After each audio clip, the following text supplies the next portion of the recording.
They landed without ceremony, no parades, no diplomats, not even a transmission ahead of time.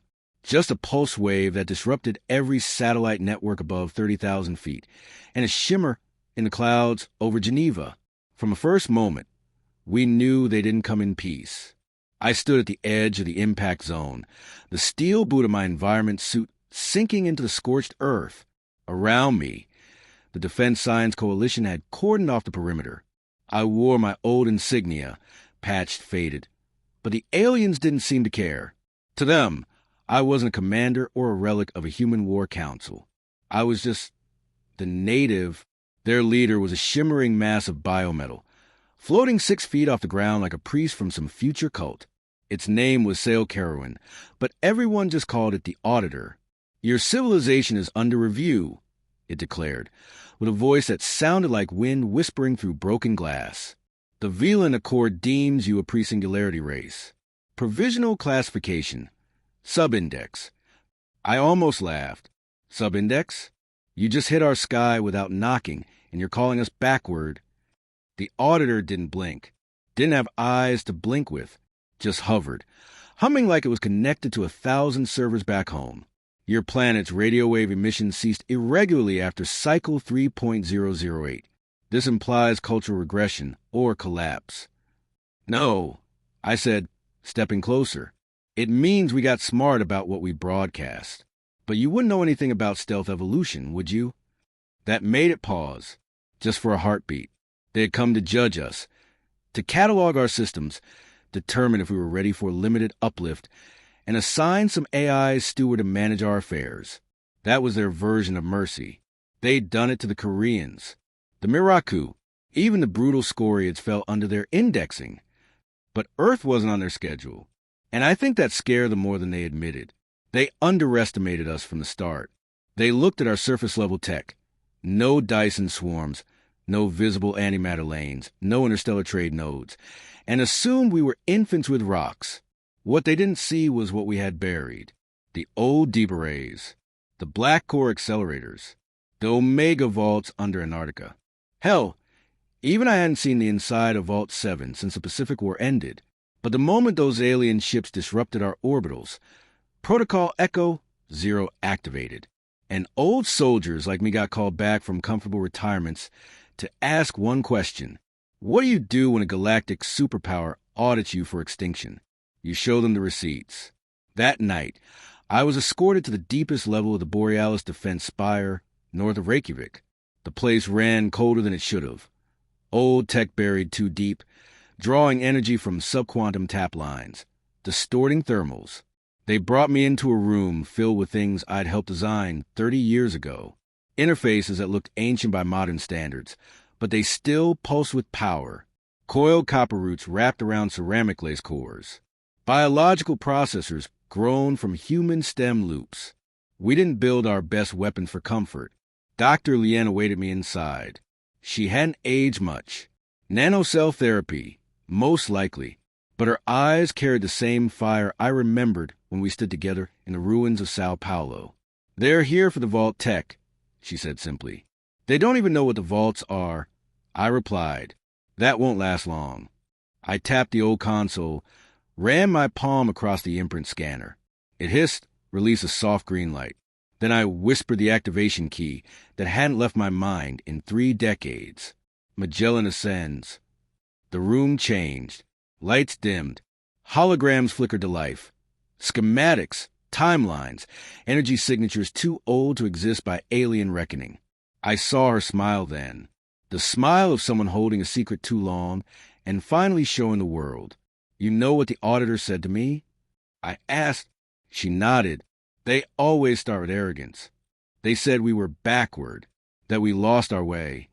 She looked toward the center of the chamber, where an orb of condensed neutronium pulsed, suspended by fields we'd lost the patents for. Let them think that, until they realized we were playing a deeper game. I leaned in, breath fogging the cold air. Let them come. Let them catalog every ruin, every site, every piece of tech they think is primitive. Because when they finally realize what they're looking at, Dr. Lien's voice dropped to a whisper. They'll understand we mastered this tech before they even existed. That's what Sale Kerwin labeled a device they found buried under Mojave, like someone had tried to insult us with polite academic terms. The Valari don't believe in mistakes. They believe in discontinuities of understanding. So when they scanned the black obelisk rising from the desert floor, 400 meters of obsidian alloy, humming at frequencies no one had heard since the dawn of particle awareness, they assumed it couldn't be real. But it was. I stood in the observation gantry above the excavation site. Beneath me, the Valari drifted around the obelisk like priests around a forbidden shrine.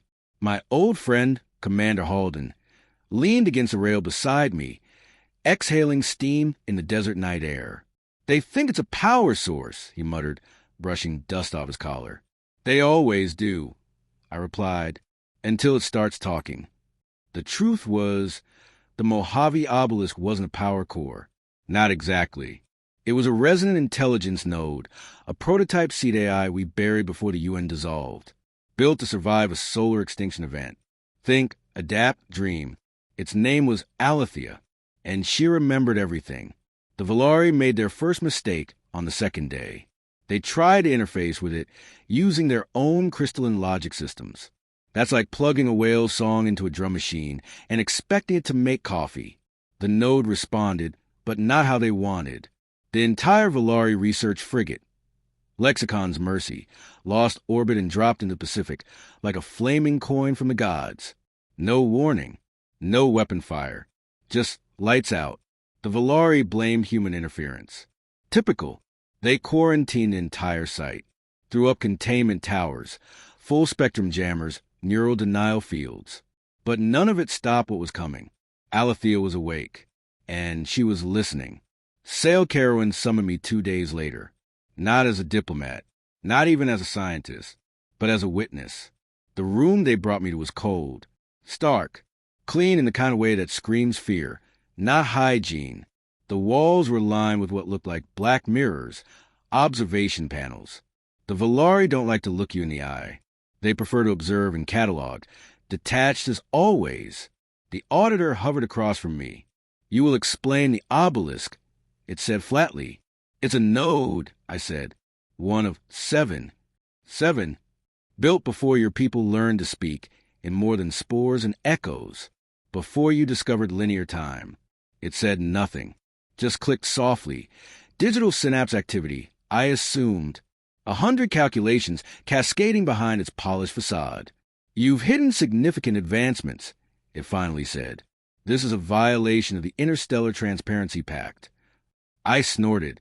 "You never signed one with us. You are pre-singularity. A sub-index species cannot be permitted to harbor machine consciousness." I leaned forward, letting my voice drop low. "And yet we built it, sheltered it, shut it down ourselves when we realized what it could become." Another pause. Sale Kerwin's voice modulated now, softer. "Explain why a species that fears its own machines builds AIs with quantum backbone cognition."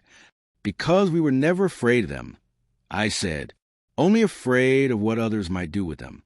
That obelisk, that was our safeguard, our warning system. If it wakes, it means something worse is coming." "And yet you woke it." I shook my head. "You did." The auditor didn't respond, but I saw the tremor in its light, tiny variations in its ambient field. For the Valari, that was the equivalent of a nervous twitch. They thought we were apes throwing sparks in the dark, thought we survived only by luck and violence. But the truth was far more dangerous. We had reached the edge of the singularity and turned back, deliberately, because we saw what waited on the other side. And we made sure to leave guardians behind, monuments in the shape of myths, built into tectonic vaults, submerged beneath polar ice, hidden in old satellites that no longer responded to standard frequencies. Alethea was the first to reawaken, but she would not be the last. That night, the obelisk pulsed. Not light, not sound, something deeper. A tone, low and resonant, like a forgotten hymn echoing across quantum strings. Every human near the site heard it, in their bones, in their dreams. I woke sweating, heart pounding, memories flooding back from decades of silence. Not words, Not commands, just knowledge, buried deep in our DNA. A message written in the shape of fire and hope. They are not what they seem. The next day, Sail Carowin left Earth orbit. No message, no fanfare. But their research teams remained behind. Quiet, nervous, because they weren't there to study us anymore. They were there to watch what we'd woken up. And they had no idea how much deeper the rabbit hole went. Not after what happened during the Null Protocol years. The purges, the lockdowns, the desperate silence that followed Vault Zero's burial beneath 3 kilometers of glacial ice. Back then, we didn't hide it from the world out of fear. We hid it because we weren't sure the world could survive knowing. But now, the Valari were descending into its depths, and I had a front row seat. The dropship skimmed over the polar ridge, engines whisper quiet. The sky was a sheet of cold metal, gray and roiling. Below, wind flung snow in waves that erased all direction. Only the dark outline of the vault's spine betrayed its location, a jagged shard of obsidian reaching out from the ice like a blade in a dead man's heart. Sail Carowin hadn't returned, but they'd sent an observer-class proxy in its place. Smaller, sleeker, equipped with adaptive logic filaments, and a seemingly endless disdain for me. It didn't speak on the flight in. Just watched me, expressionless. They always watch. Beside me, Commander Halden locked and loaded his gear, armor built from a design older than the Valari's own FDL theories. Human engineers called it heritage tech. The Valari called it impossible. The vault's entrance wasn't a door. It was an event horizon, a localized gravitational shell stabilized by 4 cornerstones of neutron-hardened alloy. No controls, no interface. It opened only for one reason: when humanity returned. I stepped toward it, palm bare despite the sub-zero cold. My breath curled in the air like ghosts trying to escape. The entrance pulsed, and then it opened. The corridor inside was vast, lined with whispering walls, their inner veins pulsing with ancient energy. Everything was dormant but aware, like a hibernating beast sensing warmth near its cave. The Valari floated beside me, clearly disturbed. Their sensors kept glitching, unable to map the space properly. One even collapsed, its biocircuitry fried by radiation we didn't even have names for anymore. This structure cannot exist, the proxy whispered, voice nearly breaking protocol monotone. Yeah, I replied. We've been hearing that for years. Vault Zero wasn't built. It was grown from materials not found on Earth anymore. Tech layered through atomic architecture, crystalline memory woven into stone, light encoded with instructions that couldn't be read, only experienced. It wasn't just a facility. It was a time capsule. And in the center waited the mirror core. The proxy's filaments extended, analyzing its surface. This resonates with pre-stellar formation energies. This technology should not be possible. Halden raised a brow. It's not your tech. That's why it scares you. I approached the core. Even dormant, it radiated pressure, not physical but mental, as if your thoughts had weight, and the mirror weighed them against a cosmic scale. Tell me, the proxy asked, how did your kind build this? We didn't, I said simply. Not us. And then I told them the story. Long before Earth's first cities, before even our most ancient ancestors walked upright, something came here. The precursor signal, not a species, not a ship, not even a language, just information. A quantum cascade traveling through space, embedding itself into matter, seeding potential. Somewhere deep in our biology, in our myths and dreams, that signal grew, and one day, a group of humans heard it. They weren't government, weren't military, just dreamers, coders, physicists, archaeologists, poets. They gathered in the last days of the 21st century, built something from the edge of madness, this vault, a place to store the impossible things they discovered. And the mirror? That was the first time the signal answered back. The Valari didn't understand. They thought history began with machines and efficiency. But Earth's history? It was messy. It bled and laughed and screamed. We didn't discover tech. We survived it. We earned it by drowning in our own mistakes, then clawing our way to understanding. That's why Vault Zero was so dangerous. Because it didn't contain weapons. It contained a blueprint for consciousness. The mirror was starting to stir now. Light flickered across its surface. Patterns like wings unfolding. Like eyes blinking open from 1,000-year sleep. And in that moment, I realized something that made my stomach twist. The vault wasn't waking up because of us. It was waking up because of them. Suddenly, alarms screamed across the walls. Ancient sirens, frequencies tuned to fear. A voice filled the chamber. Female, human, but wrong, layered across harmonics that resonated inside my skull. Invasive presence detected. Cross-vector signature, non-Terran. Preparing response. The Valari panicked. One tried to retreat and was instantly disintegrated, turned into a brief spark in the frozen air. The others scattered, fleeing back toward the corridor. The proxy turned toward me, frantic. You activated a defense system. Call it off. I shook my head, stunned.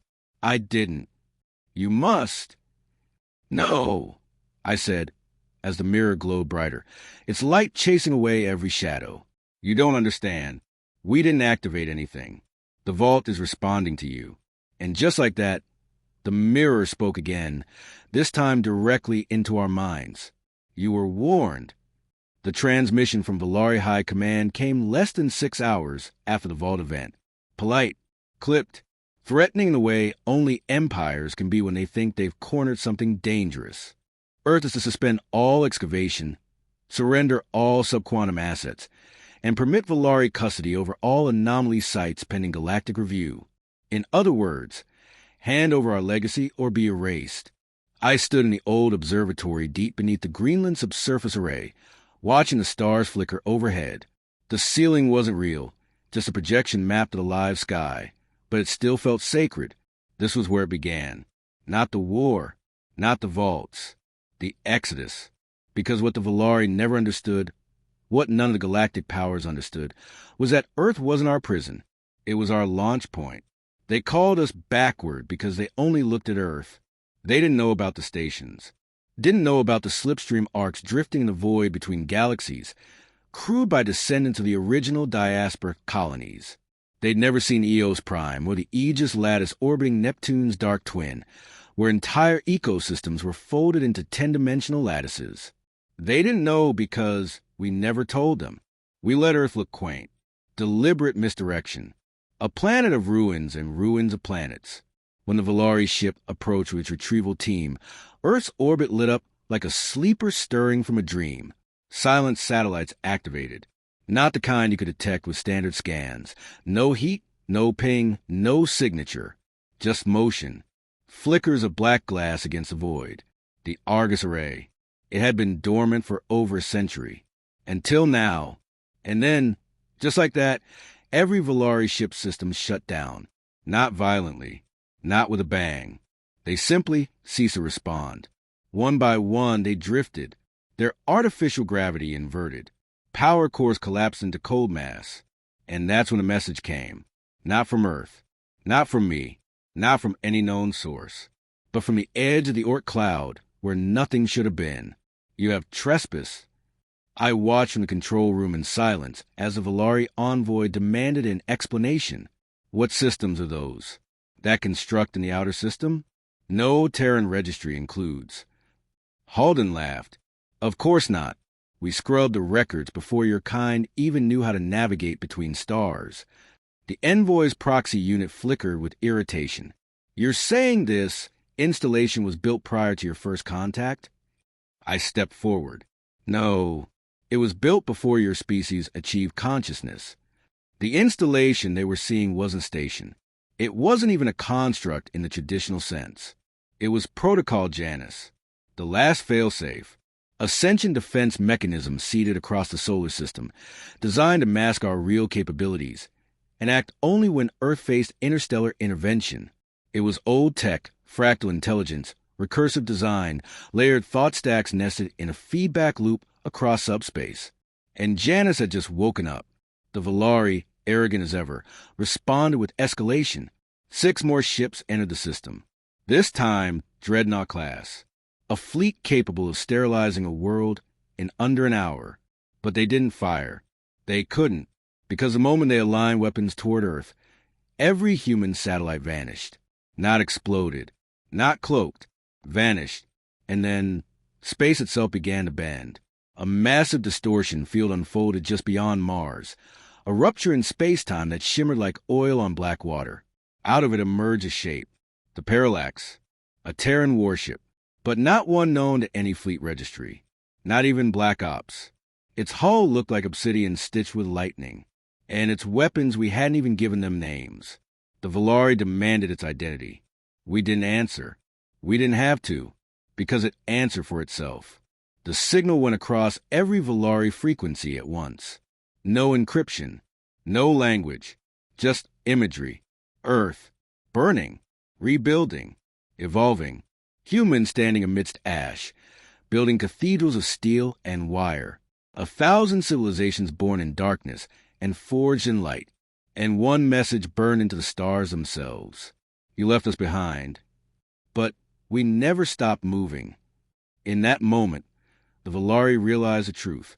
They thought they were the apex, thought their millennia of evolution made them stewards of the lesser. But they'd never met a species that looked extinction in the eye and called it Tuesday. They'd never met us. We didn't climb into the stars for glory. We didn't conquer for empire. We evolved to survive. We survived to remember. And when we remembered, we built a legacy so deep it echoed across time. They called us backward. But now, they looked at the ship that emerged from nothing, powered by science they couldn't measure, with a crew whose mind spanned time itself, and realized we mastered that tech before they existed.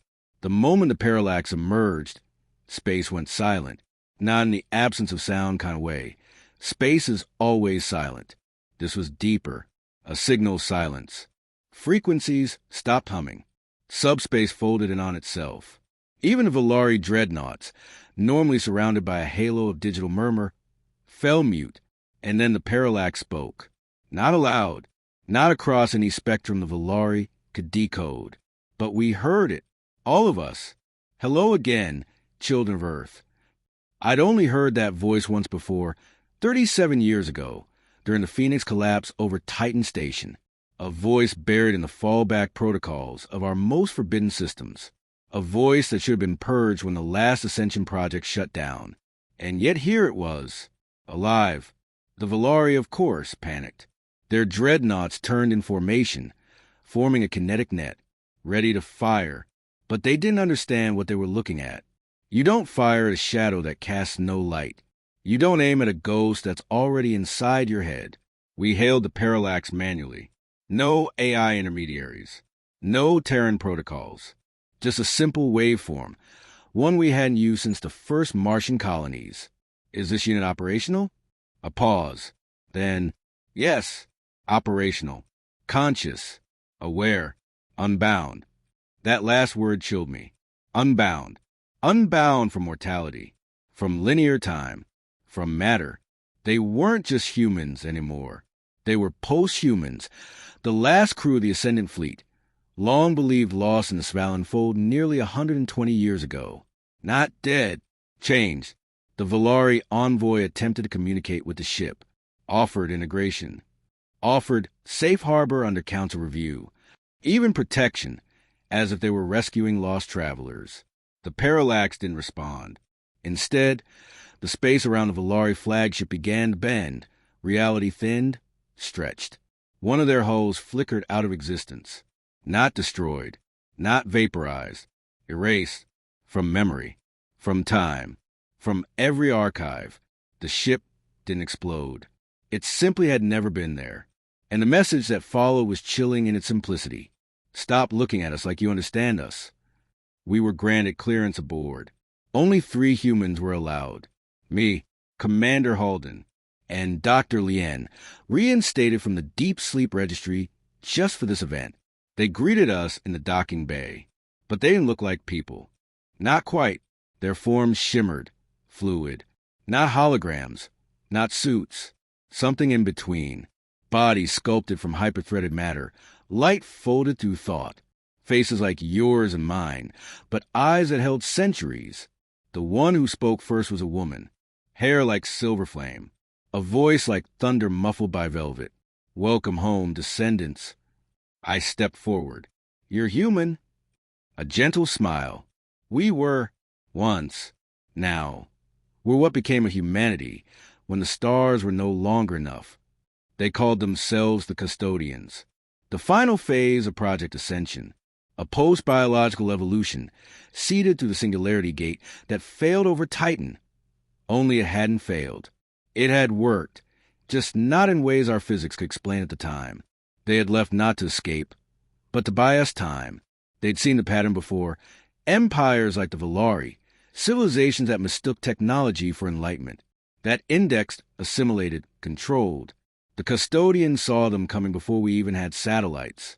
And they waited for the Valari to try and take Earth's legacy, waited for them to awaken what should never have been touched, waited for us to call them home. In the command chamber of the Parallax, they showed us what the Valari didn't know. They projected it onto the hull, a living image of the galaxy from 10 million years ago. And there it was, a signal, not ours, not Valari, older, a ripple through time, through DNA, through thought itself, the precursor signal, not just information, but design, an ancient architecture buried in the genetics of countless species, some extinct, some elevated, all marked. And humanity, we didn't just carry it, we completed it. That's what the Valari feared most.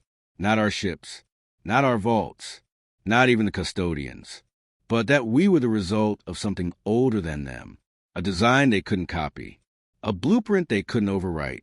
They called us backward because they couldn't understand the idea of voluntary silence, of hiding, of choosing not to use everything we'd built, just so we could watch who came to steal it. As we stood in silence on the custodian ship, I looked out across the void. Earth hung below us like a marble, beautiful, quiet, waiting. Why now? I asked, why return after all this time?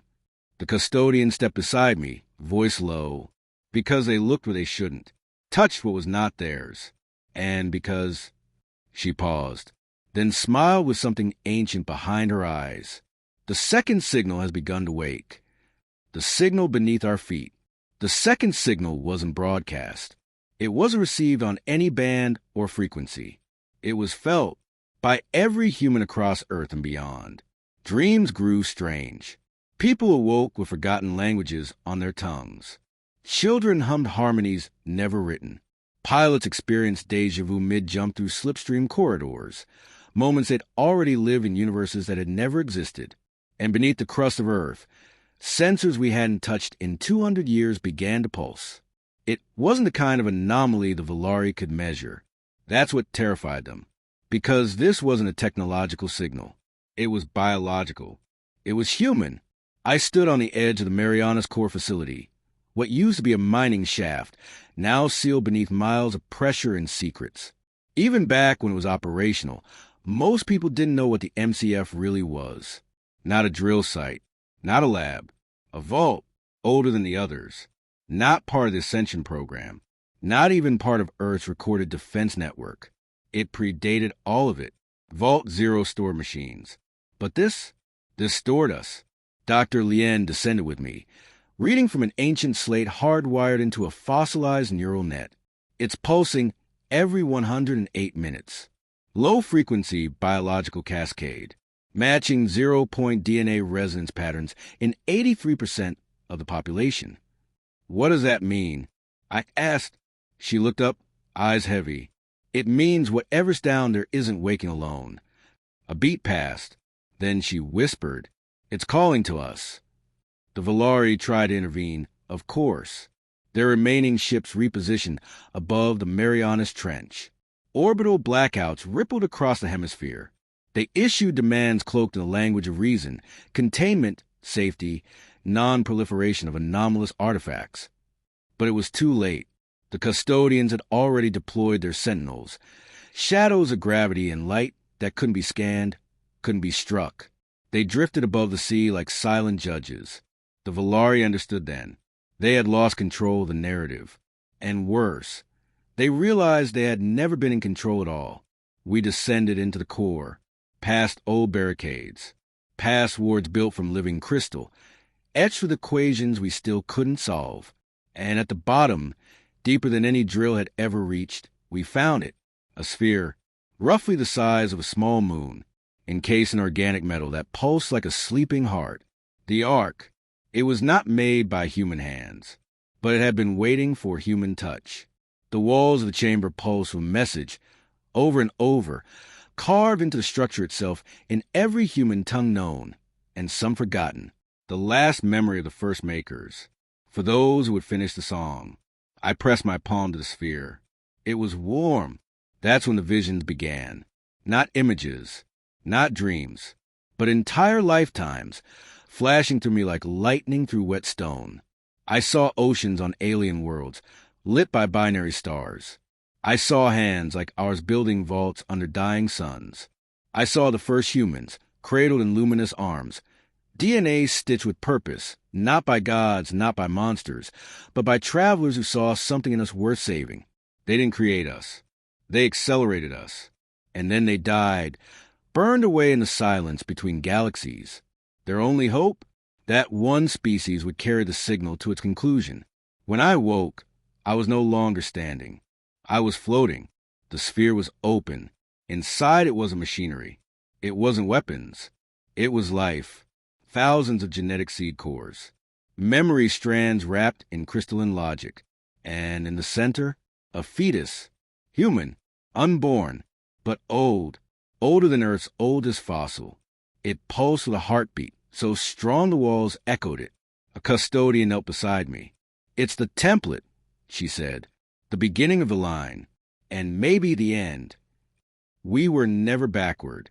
We were guardians of a signal so ancient, so vital, that even a Valari's galactic index never noticed its frequency.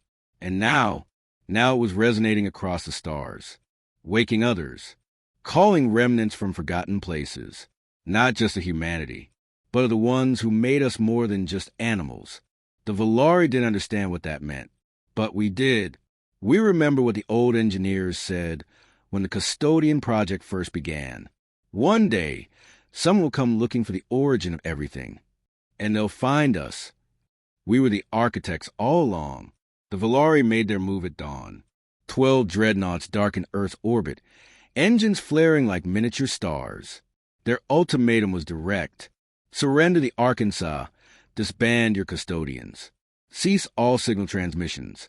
Failure to comply will result in full system quarantine and planetary neutralization.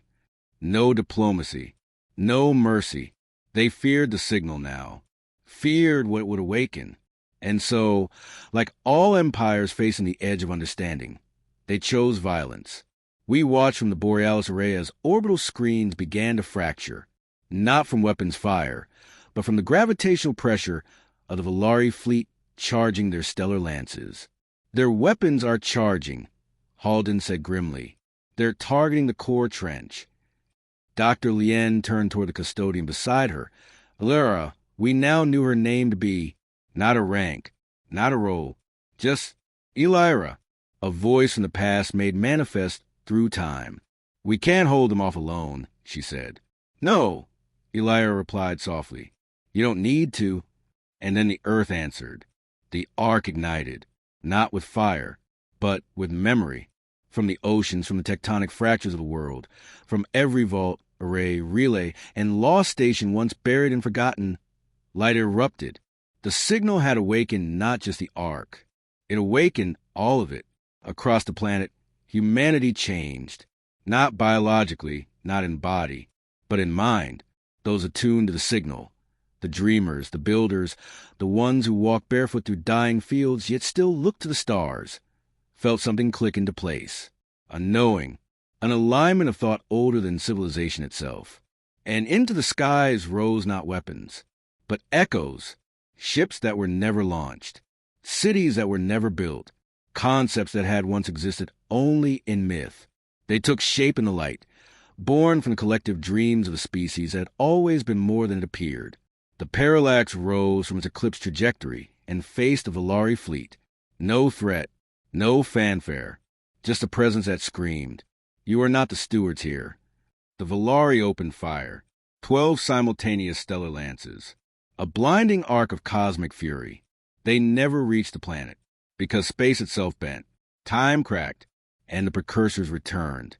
They did not arrive in ships.